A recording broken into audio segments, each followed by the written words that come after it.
So. Absolutely fine. All right. So today, guys, I decided to create a much more longer video to basically just get myself out there and just continue to just get myself talking a lot more and just bring in guests and have some sort of healthy dialogue and discourse with people. And one of them is the lady who you see in front of you right now.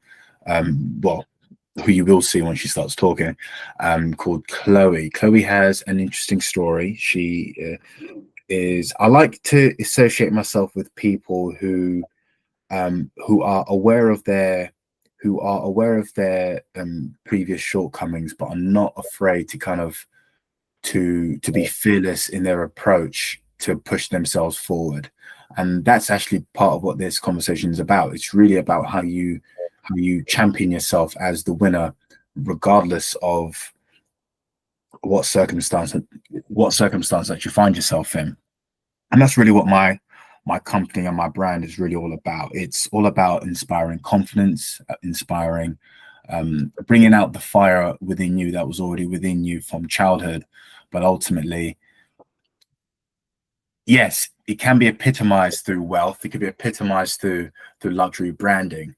But in our case, we're doing it in a much more, and I know it's cliche when I say it, but we're doing it in a much more cliche setting, so to speak, because I don't come from an exorbitant family like a Gucci or a Versace. I don't, I'm not a Polish immigrant such as like a Ralph Lauren or anything like that, but everyone's got their own story ultimately, and all these people who I've already mentioned have got their stories too. And Chloe is here to give us her story. So, Chloe. Hi, Penal. What's your story?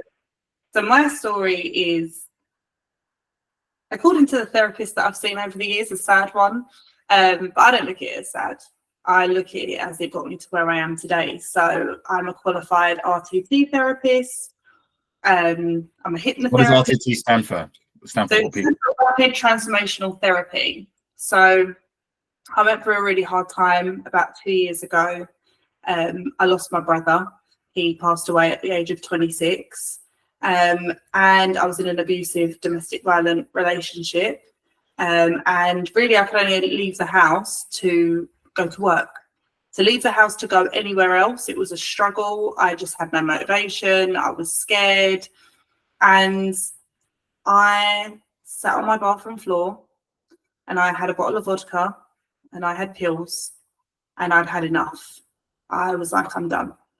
Like, I'm done with my life. I'm done with the chaos that I was living in. Especially as a child, I had a very chaotic childhood. I had a dad that was an alcoholic and abusive and a narcissist.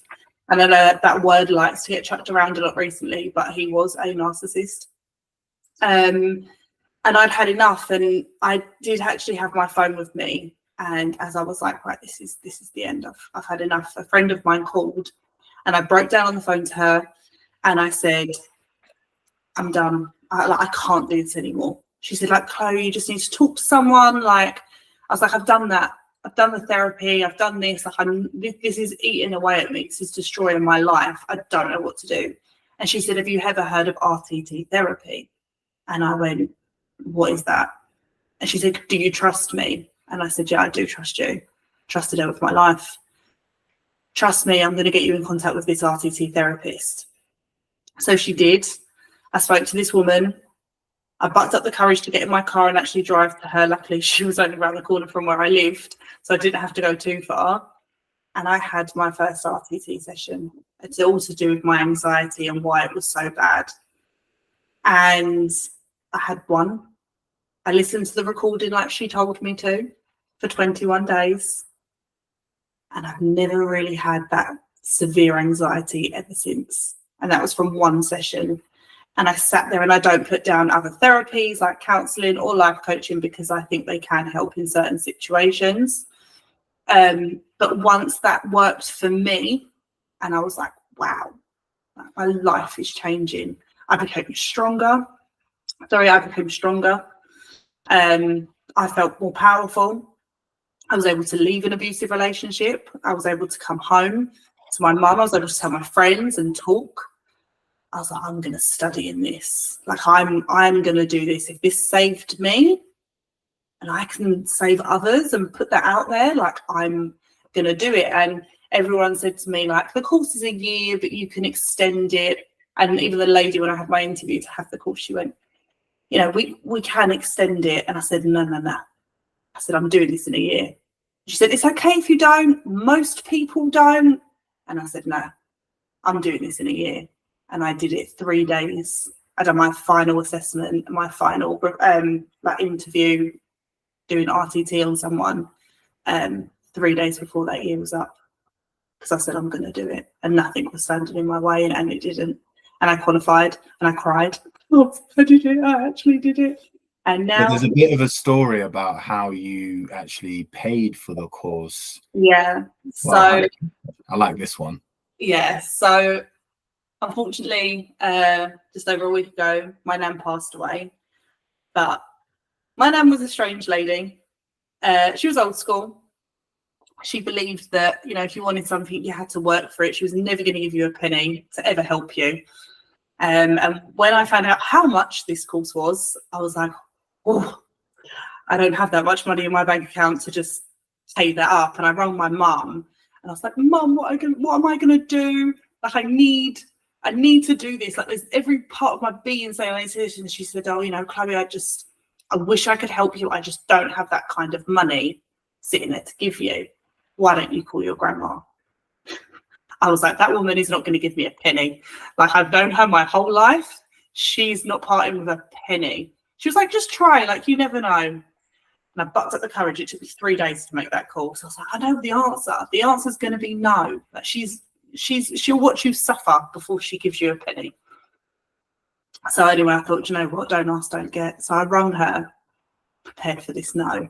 And she went, yeah, that's fine. Like, as long as you pay me back. I was like, no, it's fine. I can pay you back. I was like, I just can't pay all this up in once. I can pay you like in installments. And she was like, okay, yeah, send me your bank details and I'll transfer it. And I was like, what? And I remember, like, so dumbfounded after, because my whole life, you could be starving and she wouldn't have given you the last pea on her plate.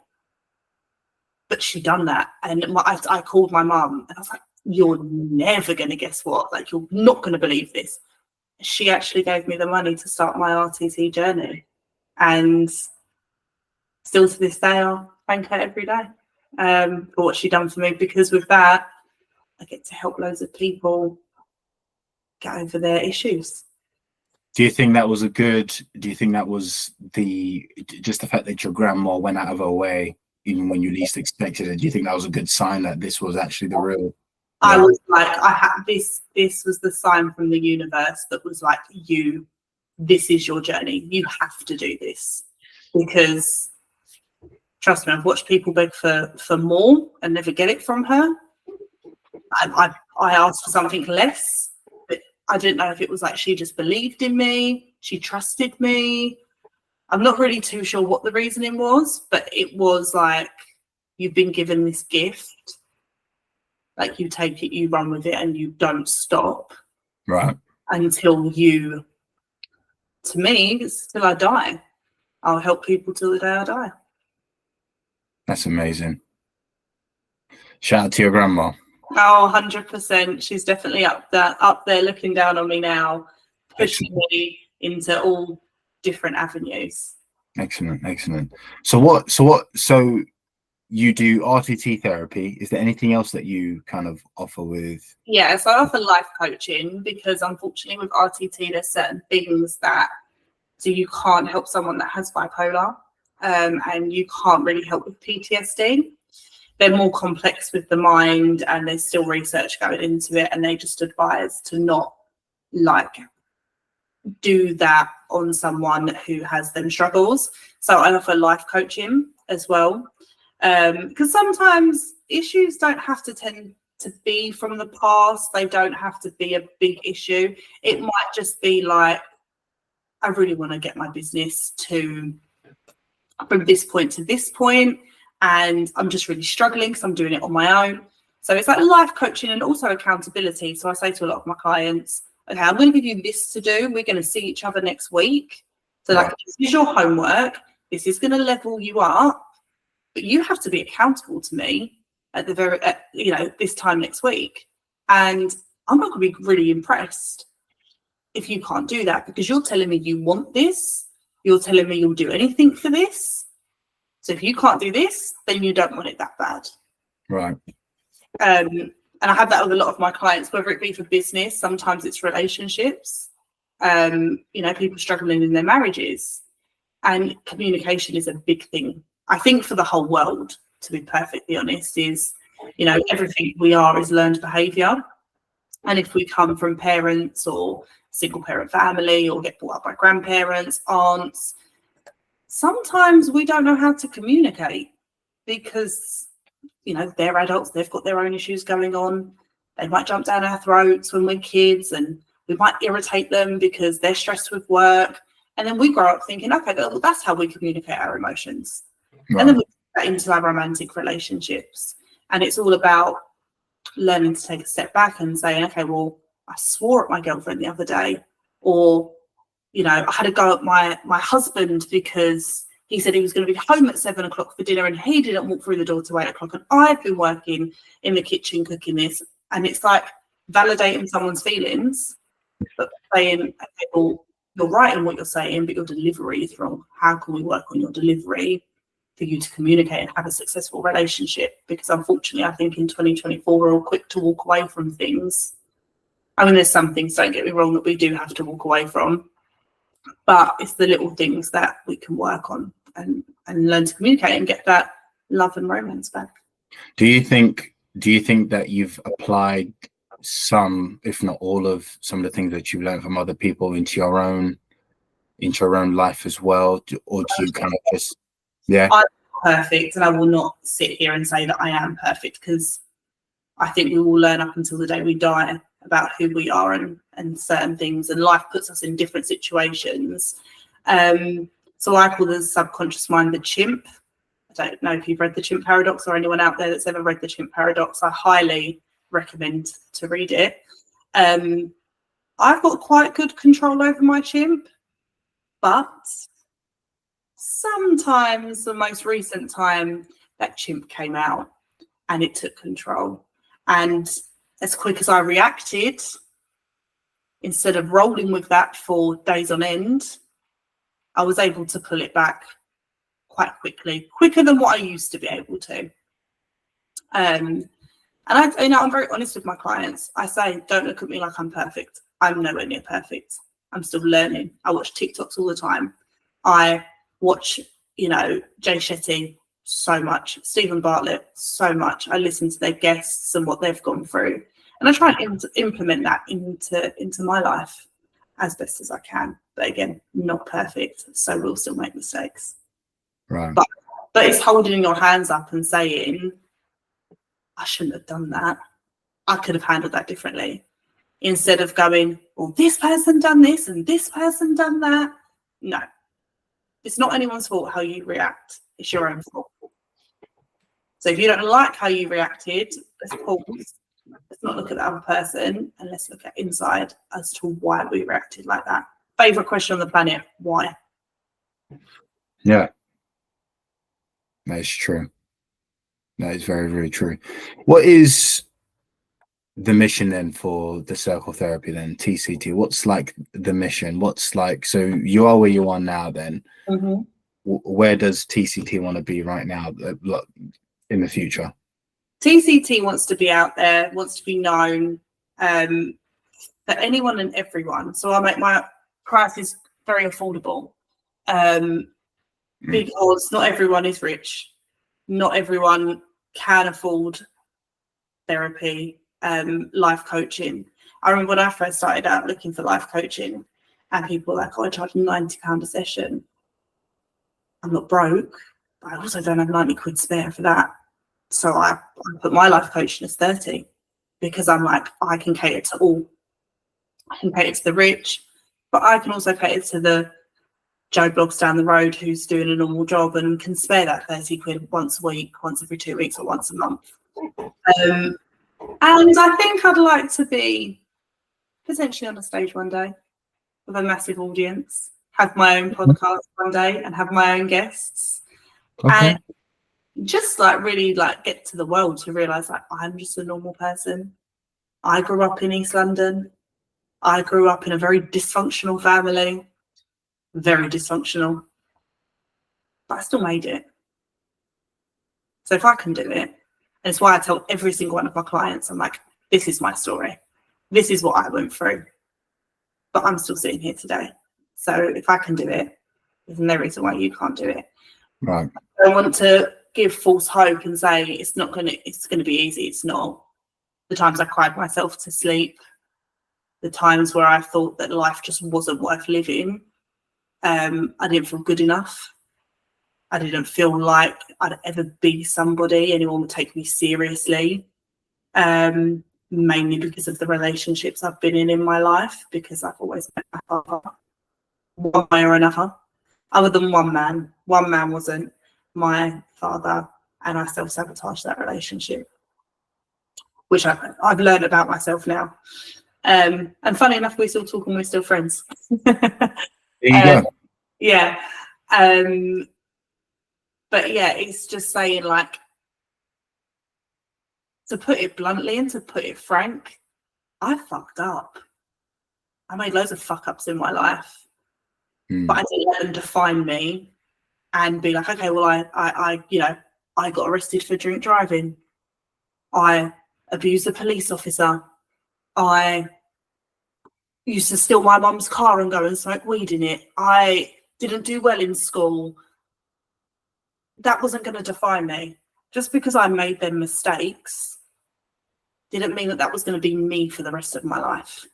But the fact that you were even that you even hold yourself accountable for those things, for me is really, really powerful, though, in and of itself. Because a lot of people will try and just touch that to the side and be like, yeah, that wasn't my fault. That's just something that just happened. And you know, I think by you saying that you messed up basically just confirms that you've actually done a lot of growing up to yourself.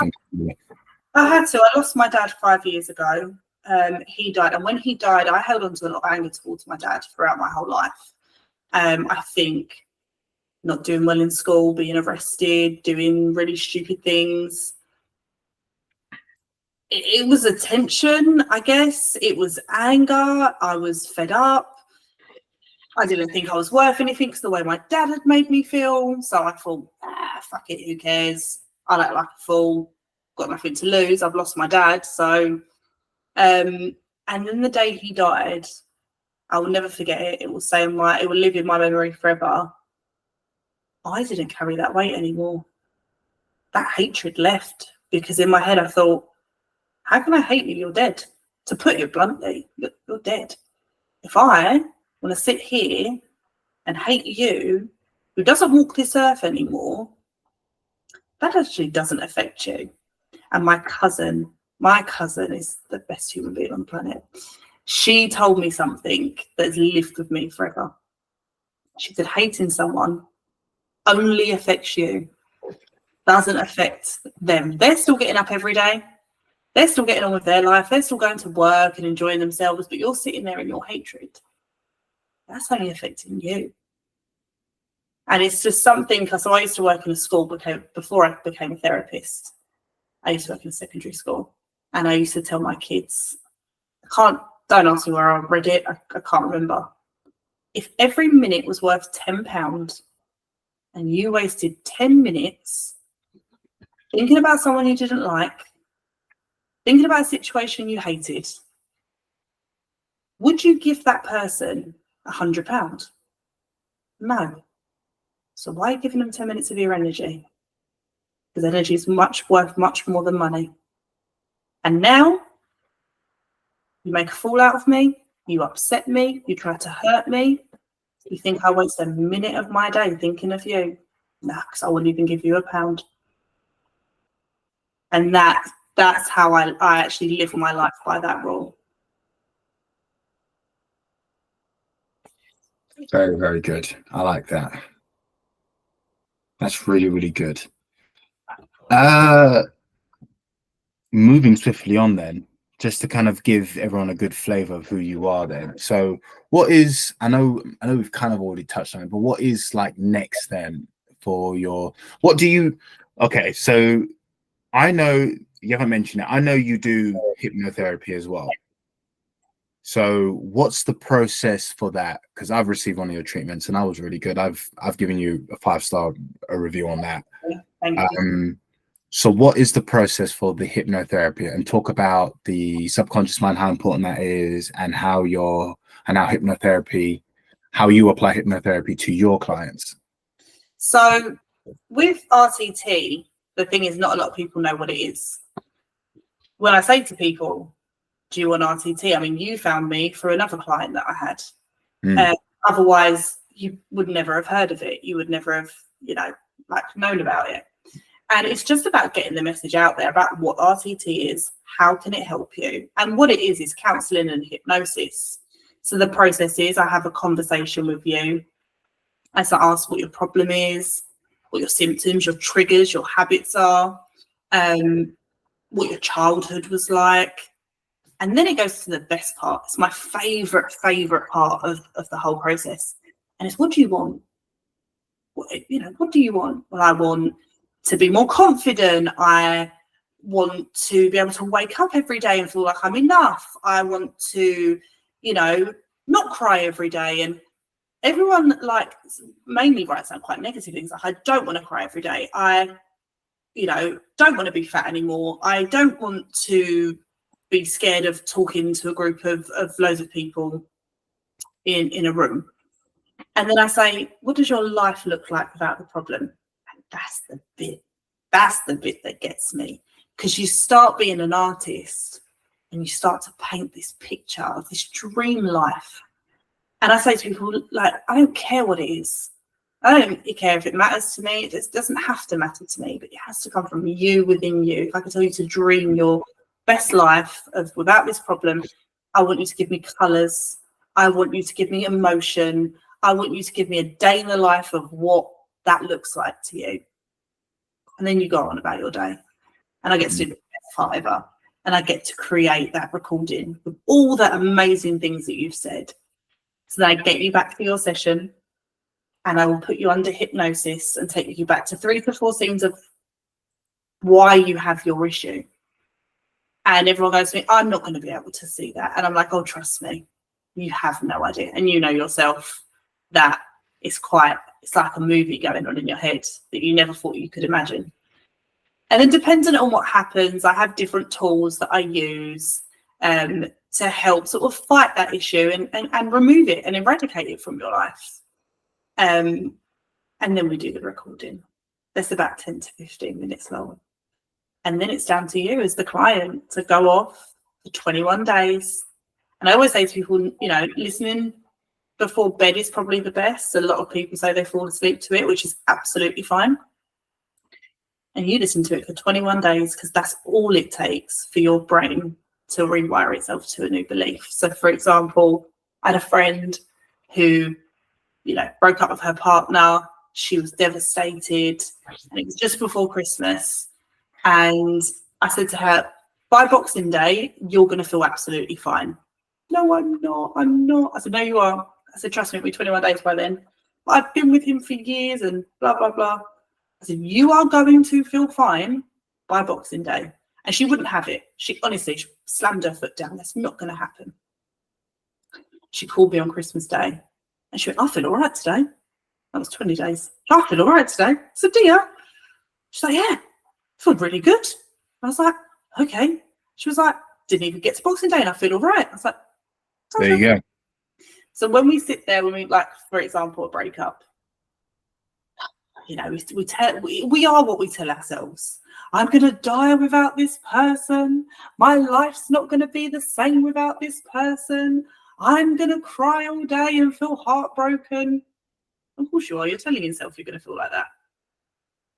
Don't get me wrong, I'm not taking it away. I've been through more breakups than I've had hot dinners. But I get over it. Talk to me 10 years ago. 3 months later, I was still sobbing into my pillow, thinking I was going to die alone and no one was going to love me ever again and everything. Now, it might end And I feel sad. Don't get me wrong, of course I feel sad. But I tell myself that I'm going to be okay. And I get that lonely moment where I think I'm going to die alone and no one's going to love me again. And then I go, no.